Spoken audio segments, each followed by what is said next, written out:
Welcome to Ellis B. Feaster's Radio Air Check and Classic TV channel.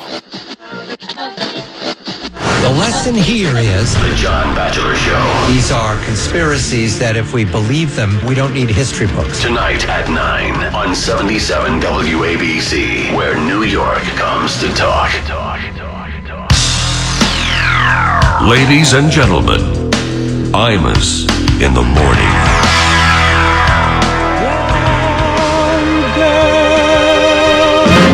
Get out of my mind. My love for you is way out of line. Better run, girl. You're much too young, girl. Gary Puckett and the Union Gap. That was June 1st, 1968 in Palmdale, California. Wow. So I actually talked over the intro. I was so nervous. But it's a cold open, you know.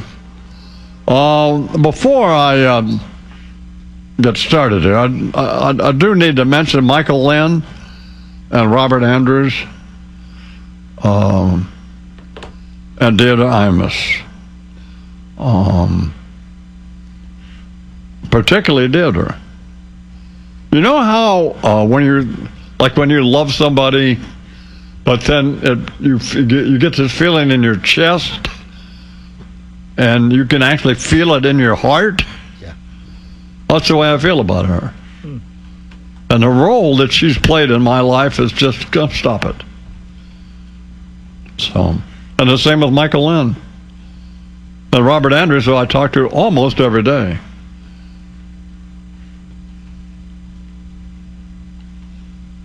So I've talked about him through the years, and you know.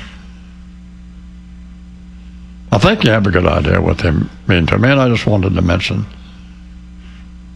That might be remiss if I didn't mention Vinnie Andrews. He's the reason I don't ever have to work again, ever. So. And Esther Newberg was great, and she's a great agent, and she'll make one more deal. Come on, baby. She'll make one more deal. Then the great Martin Garbus. One of the great trial attorneys in history of jurisprudence. I remember when I got in all that trouble, he didn't know whether he wanted to take the case or not. He didn't know who I was. Was I a racist or a bigot or all that? He interviewed me. And of course he discovered I wasn't and took the case, and we won, obviously. So. Well, so let me just, I don't know how if I can get through this or not. You know, I'm going to do the best I can. But I'll tell you what I've been thinking about. I thought I was going to have some more time to think about what this meant, stopping doing this. But I didn't, and it's good. Because somebody said, well, are you going to miss this? And I didn't have an answer. But I do now. I'm not going to miss doing the Imus and Wayne program. It's been a lot of fun, but man, it's hard to do. I mean, everybody on this program will tell you, it's hard to do. And it was hard to do when Charles was here. And when Charles left, I mean, I really thought that was it. I'm sure you did too. And then here comes Connell. So we got another 5-6 years out of this bitch, you know. But there's no more left. So, but I'm not going to miss that. I mean, I know this in my heart. I've always thought this. There's been nobody ever better on the radio than me, and I mean that. And I'm not patting myself on the back or anything. I'm just telling you how it is. Nobody ever did this. Nobody. But it wasn't me who did it. And this may sound patronizing, but you know me and you know it's not. You know what I'm going to miss you.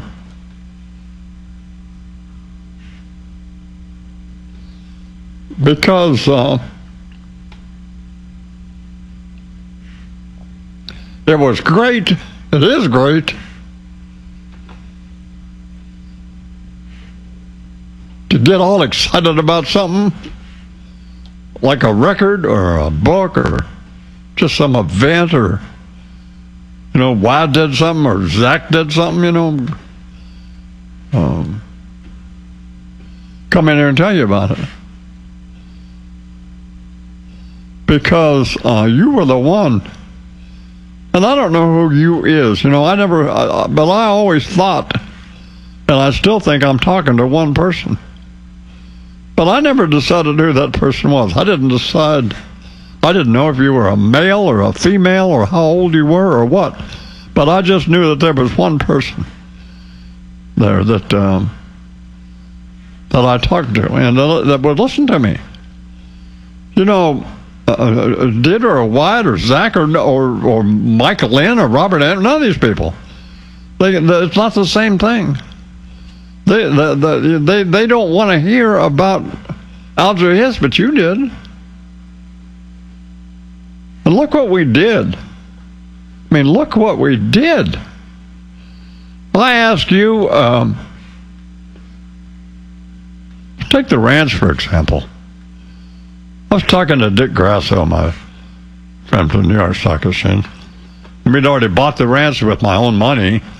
I said, how in the hell am I going to raise enough money for this ranch? He said, well, why don't you sell commemorative acres? I said, how much? He said, well, $5,000.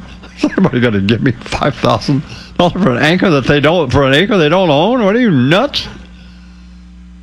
And so I remember sitting there in Southport, Connecticut. What did I said, God, how am I was going on the air the next morning trying to raise money for the ranch? So I thought, this is insane. Do you know that we could not take the phone calls fast enough? The lines were jammed selling acres at $5,000 an acre. Do you know that first morning we raised almost $5 million? You and I did that. You remember that? You did that. You gave me that money. And the next morning, you gave me another $4.5 million. What, are you crazy? Every time I asked you for something, you gave it to me. You did that. Remember when Bill White came to us and for the Intrepid Fallen Heroes Fund? Remember when we went to Walter Reed? Bernie remembers that.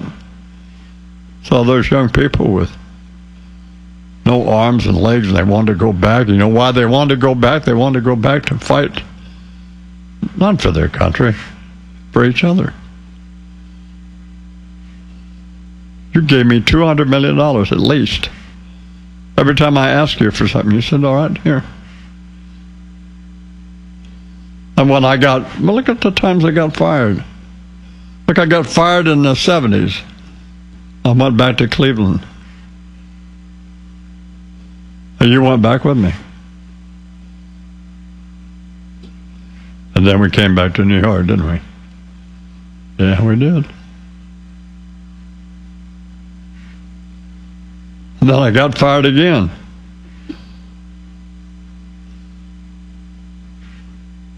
And you were there with me then? Starting to sound like a real pussy, aren't I? He says, I got to get this together. So I'm going to miss you. Talking to you. And what you did for me and what you've done for this country. Look at the Imus Ranch. What you did for those kids. That was you. I mean, there's been some wonderful things said about me. And I know I sound like a jerk, but they're right. I mean, nobody's ever done what I've done, ever. But you do understand that I understand that it wasn't just me. I mean, you understand that. But it was you and me. We did that. We did all of it.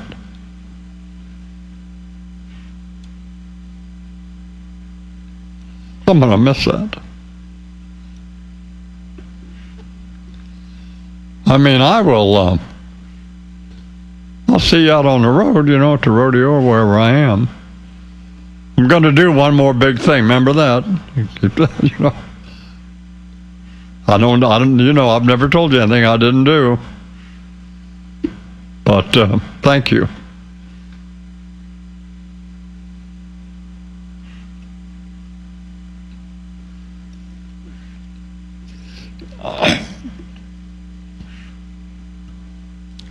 I know you're going to miss me.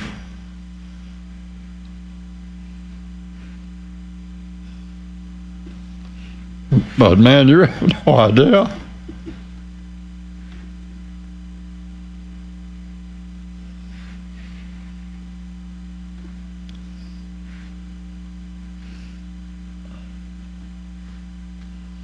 You have no idea how much I'm going to miss you.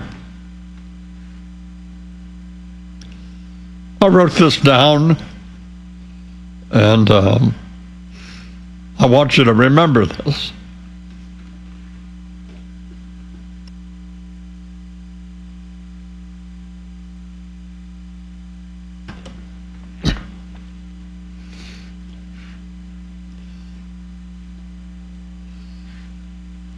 We were neither dissuaded nor diminished by the intellectually, morally, and ethically crippled losers, the likes of a racist, bigoted, civil rights charlatan, or the insecure, envious shock jock all howling in a chorus of like-minded yapping mutts, lost in the dust of the caravan, rolling by on the road to greatness.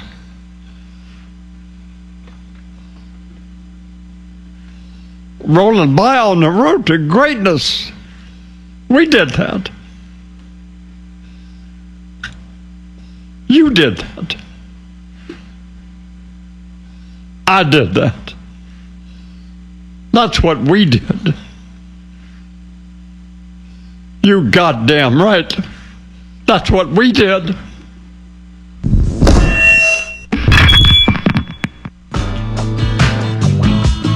I've been on the cover of the Rolling Stone. I met the president when I was half stoned. I've been so high, I've gotten confused.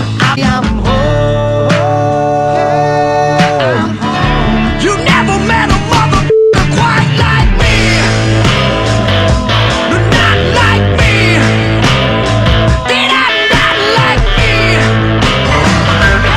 Well, I love this life, but it's doing me in. Just in case I don't ever see you again, I had a real good time. I love the wine. I love the women, the song, and the carrying on. I had a real good time.